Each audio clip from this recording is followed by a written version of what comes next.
নির্বাসিত জীবনের শিকল ছিঁড়ে জন্মভূমিতে ফিরিলেন একজন হার না মানা দেশপ্রেমিক। দিনটিকে ঘিরে অপেক্ষায় ছিল দেশের সব শ্রেণী পেশার মানুষ। দেড় যুগের ষড়যন্ত্রের জাল ছিঁড়ে অবশেষে ফিরেছেন তারেক রহমান। রাজসিক প্রত্যাবর্তনের সকল আয়োজন আগে থেকেই করে রেখেছিল বিএনপি।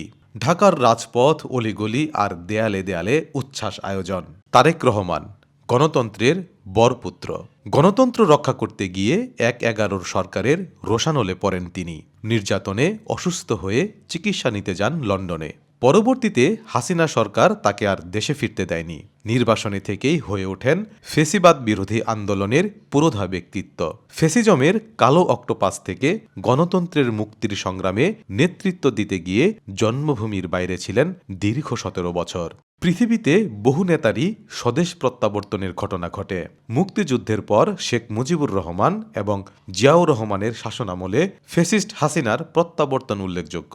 তবে বাংলাদেশের ইতিহাসে তারেক রহমানের প্রত্যাবর্তন আলাদা গুরুত্ব বহন করে। তারেক রহমানের জন্মটাই যেন রাজনীতির জন্য। ১৯৮১ সালে যখন দেশ ধ্বংসের ষড়যন্ত্রকারীদের তপ্ত বুলেট ছিনিয়ে নেয় শহীদ প্রেসিডেন্ট জিয়াউর রহমানের প্রাণ, তখন তারেক রহমান ১৩ বছরের কিশোর।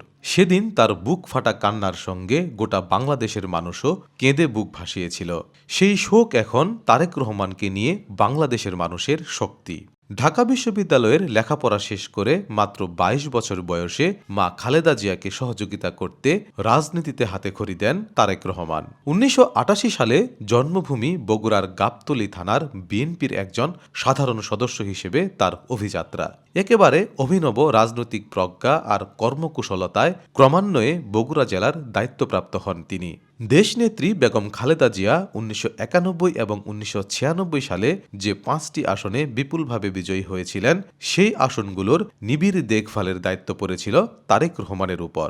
কারণ বেগম খালেদা জিয়া প্রধানমন্ত্রী হিসেবে ব্যস্ত থাকতেন, তবে তার বিশেষ নজর ছিল ওই ৫ আসনের জনগণের প্রতি।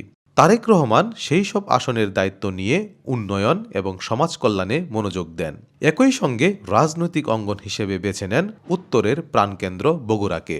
এরপর বিএনপির জন্য শুধু নয়, দেশে সক্রিয় সব রাজনৈতিক দলের সামনে এক চমকপ্রদ সাংগঠনিক মডেল হয়ে ওঠে বগুড়া। বগুড়ায় তিনি বিএনপি সহ সব অঙ্গ দলের ভেতর গণতান্ত্রিক প্রক্রিয়াকে স্থাপন করেন নতুন এক মাত্রায়। তারেক রহমানের এমন অনন্য সাধারণ রাজনৈতিক জ্যোতির্ময়তা আর দক্ষতায় দলের সিনিয়র নেতারা তার প্রতি নির্ভরতা এবং সম্পূর্ণ আস্থা স্থাপন করেন। ২০০১ সালের নির্বাচনে তিনি নেপথ্যে থেকে বিশাল সর্বব্যাপী ভূমিকা পালন করেন। ২০০২ সালের ২২ জুন বিএনপির সর্বোচ্চ নীতি নির্ধারণী ফোরাম একজন পরিণত বিচক্ষণ রাজনীতিবিদ হিসেবে তারেক রহমানকে বাছাই করেন এবং দলের সিনিয়র যুগ্ম মহাসচিব হিসেবে মনোনয়ন দেন।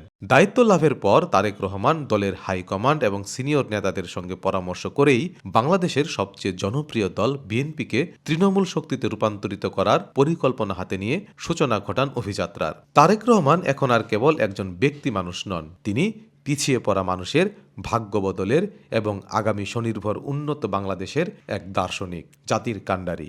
একটি স্বপ্ন, একটি দুর্বিনীত প্রত্যয়, ঘটে যাওয়া বিপ্লবের সুনিশ্চিত মহানায়ক।